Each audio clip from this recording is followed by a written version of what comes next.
Pemirsa, Wakil Ketua DPR RI Sufmi Dasko Ahmad mengecam penembakan yang menewaskan satu orang WNI pekerja migran oleh otoritas maritim Malaysia.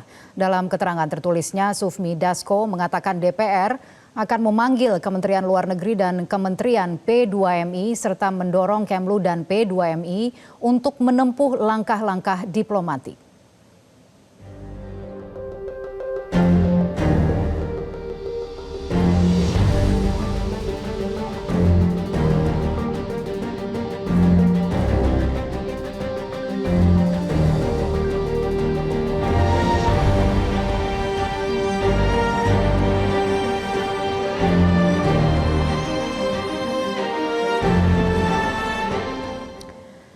Dan pemirsa, bagaimana penanganan lebih lanjut terkait penanganan PMI yang ditembak oleh Agensi Penguat Kuasa Maritim Malaysia atau APMM? Kita akan langsung membahasnya kembali dengan juru bicara dan tenaga ahli Menteri P2MI Gina Fitra Prililia yang sudah bergabung bersama kami dari luar studio. Selamat sore Mbak Gina. Selamat sore Mbak Kania. Ya, terima kasih Mbak Gina sudah meluangkan waktu untuk berbincang-bincang bersama kami. Pertama-tama Mbak Gina, mungkin sudah ada update terbaru mengenai kondisi terkini dari 4 WNI yang saat ini sedang dirawat? Oke, Mbak Kania, terima kasih atas undangannya dan juga teman-teman Metro TV semuanya. Mungkin kalau kita bicara soal update, sudah saya sampaikan dan juga sudah diputar di paket berita sebelumnya, Mbak Kania, bahwa sampai saat ini kami Kementerian P2MI, Perlindungan Pekerja Migran Indonesia, masih berfokus untuk kemudian mendalami secara pasti mengenai identitas dari 5 warga negara Indonesia yang diduga merupakan pekerja migran Indonesia yang diduga ditembak oleh APMM ya pada hari Jumat lalu. Dan karena kami ini tengah fokus untuk mendalami identitas, sehingga langkah utama yang kami lakukan saat ini adalah terus berkoordinasi secara intensif dengan Kementerian Luar Negeri untuk dapat berkomunikasi dan juga bisa menjenguk secara langsung saudara-saudara kita, 4 warga negara Indonesia yang diduga PMI yang saat ini tengah dirawat di rumah sakit di Malaysia. Karena memang sebelumnya juga sudah disampaikan Mbak Kania bahwa Kementerian Luar Negeri sudah meminta akses ke konsuleran untuk dapat menemui para korban.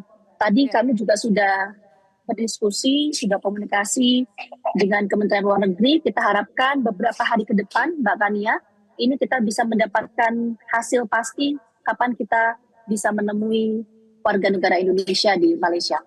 Oke. Tapi paling tidak apakah akses ke konsuleran itu sudah didapat oleh KBRI di sana? Apakah Anda mengetahui soal itu? Upaya komunikasi masih terus dilakukan, Mbak Kania. Kenapa kemudian kami selalu mengatakan bahwa upaya komunikasi terus dilakukan? Karena memang ada beberapa hal yang harus kita lihat dalam case ini.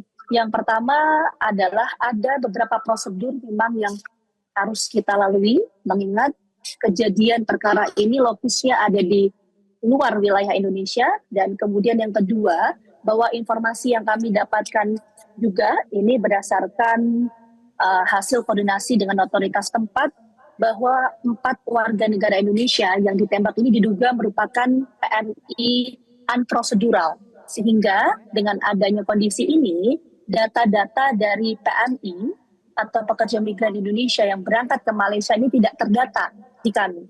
Sehingga menurut kami, selain tentunya rasa duka mendalam yang kami rasakan, tapi kami melihat bahwa kejadian ini bisa menjadi momentum bersama untuk sama-sama mengingatkan calon pekerja migran Indonesia supaya berangkat secara prosedural sehingga seluruh datanya dapat terorganisir di Kementerian Perlindungan Pekerja Migran atau P2MI.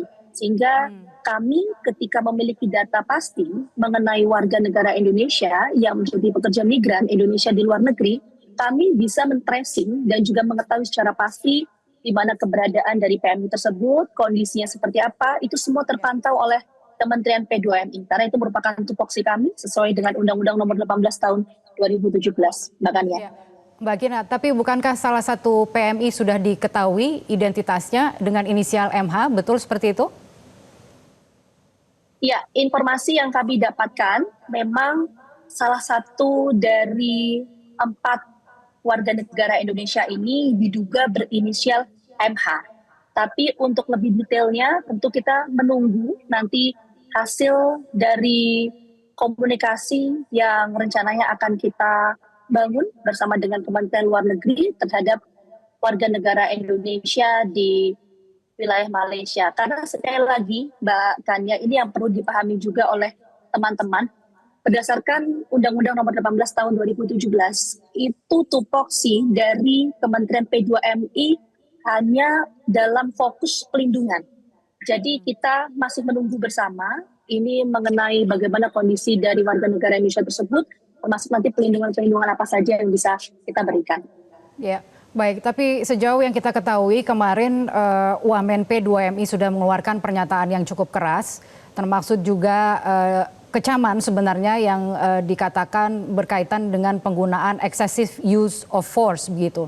Nah, dalam kaitan dengan perlindungan yang harusnya diberikan kepada warga negara Indonesia yang tadi Anda katakan adalah PMI yang ilegal, apa langkah-langkah berikutnya yang mungkin bisa dilakukan dalam hal ini? Iya, memang betul. Jadi begini, ada beberapa hal yang memang akan kita lakukan yang disampaikan oleh Ibu Wamen. Kita mengecam keras aksi ini, yang dimaksud beliau ini adalah kita akan melihat terlebih dahulu bagaimana hasil investigasi dari insiden ini. Apakah kemudian yang dilakukan oleh APMM ini memang sesuai prosedur yang seharusnya atau memang ada tindakan berlebih yang dilakukan oleh APMM. Jika memang terbukti APMM ini melanggar prosedur dan juga tidak melakukan sesuai dengan prosedur yang seharusnya, maka aksi atau pernyataan kecaman itu yang kemudian dimaksudkan konteksnya dalam hal ini. Nah, berkaitan dengan tadi pertanyaan dari Mbak Kania soal bagaimana langkah dari Kementerian P2MI, tentu yang pertama Mbak Kania, karena memang tupoksi kita adalah soal pelindungan, kita harus mengetahui secara pasti terlebih dahulu, kita bisa berkomunikasi lebih dahulu dengan 4 warga negara Indonesia yang saat ini tengah dirawat di sana, di Malaysia. Kemudian baru kita bisa mengetahui secara pasti bagaimana sebetulnya kejadian itu berlangsung, konstruksi kasusnya seperti apa. Setelah itu baru kita bisa mengambil sikap. Tapi yang bisa kami pastikan bahwa kami terus berupaya semaksimal mungkin untuk memulangkan WNI tersebut dan terus berkoordinasi dengan Kementerian Luar Negeri, karena memang dalam hal ini Kementerian Luar Negeri memiliki kewenangan untuk memulangkan WNI. Yeah. Tentu nanti kita akan terus bersinergi dan juga berkomunikasi, Mbak Kania. Berkaitan dengan kronologis yang diperoleh begitu oleh P2MI, Anda mengatakan berulang kali sekarang ini koordinasinya melalui Kemlu begitu ya. Berarti Kemlu yang kalau kita bicara dengan komunikasi awal dengan pihak pemerintah Malaysia atau otoritas Malaysia, komunikasi awal yang didapat itu penjelasannya seperti apa? Mungkin bisa disampaikan di sini Mbak Gina. Kronologis kejadiannya itu seperti apa? Oke.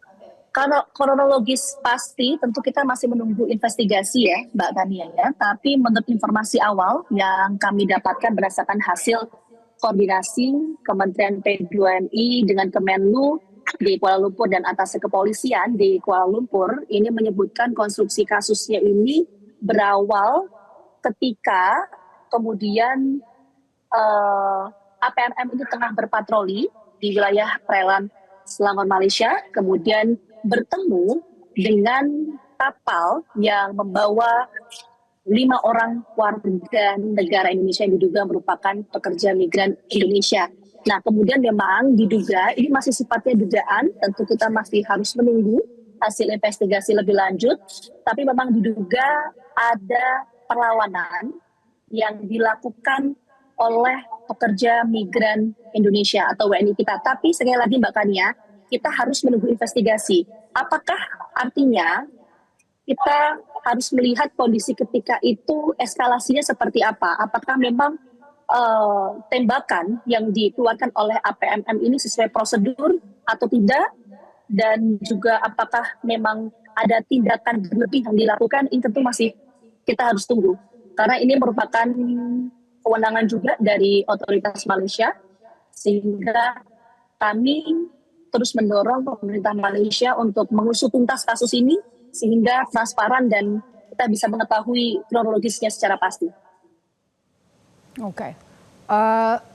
Sejauh ini berarti memang versi tersebut yang masih harus diinvestigasi lebih lanjut begitu ya, untuk memastikan bahwa korban yang dalam hal ini masih dirawat begitu yang ada di sana mendapatkan paling tidak pendampingan dan perlakuan yang adil. Itu bagaimana jaminannya untuk mendapatkan itu dari pemerintah Malaysia saat ini?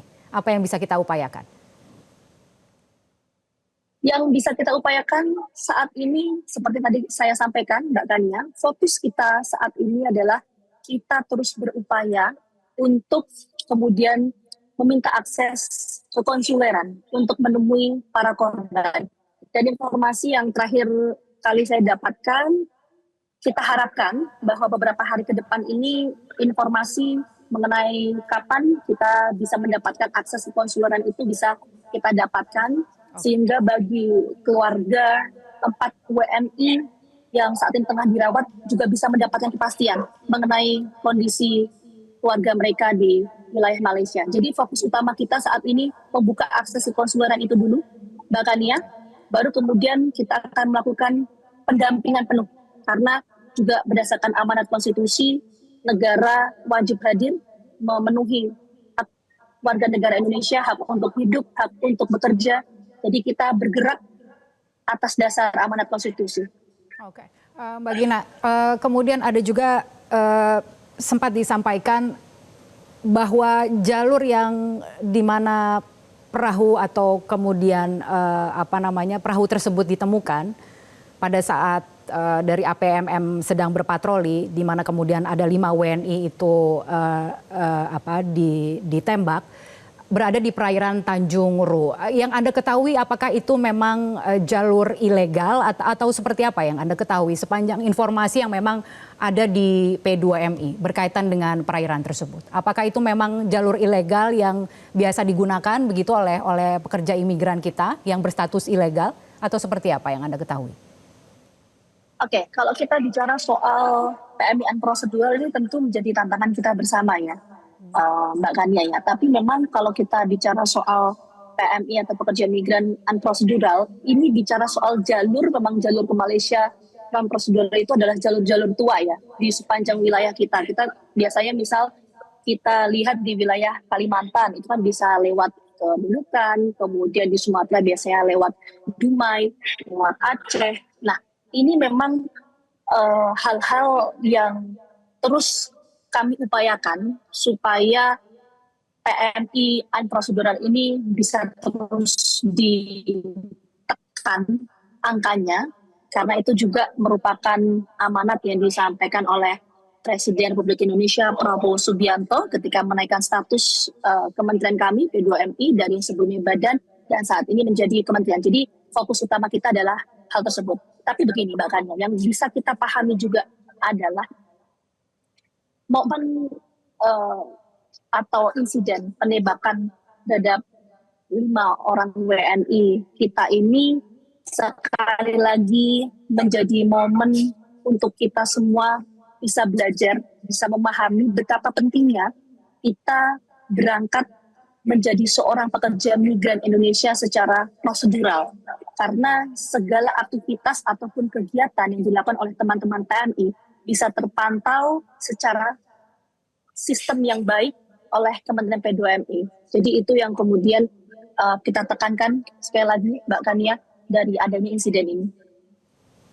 Oke, baik. Tapi ke depan apakah mungkin ada upaya atau kerjasama begitu lebih lanjut dengan counterpart yang berada di pemerintahan Malaysia begitu untuk memastikan bahwa hal-hal seperti ini tidak terulang kembali? Jika memang terbukti ada excessive use of force terhadap pekerja migran Indonesia, baik yang prosedural maupun yang non prosedural, itu akan seperti apa kira-kira evaluasinya ke depan? Nah, sekali lagi begini Mbak, kita sudah disampaikan juga oleh Pak Menteri, oleh Ibu Wamen dan juga Pak Wamen bahwa kami bersikap tegas terhadap hal-hal yang sifatnya melanggar aturan.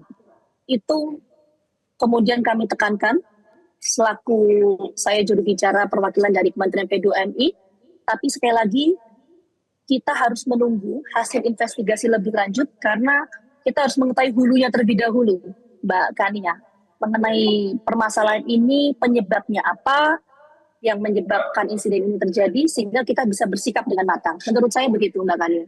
Baiklah kalau begitu. Mbak Gina, terima kasih banyak telah meluangkan waktu untuk berbincang-bincang bersama kami. Selamat sore Mbak Gina.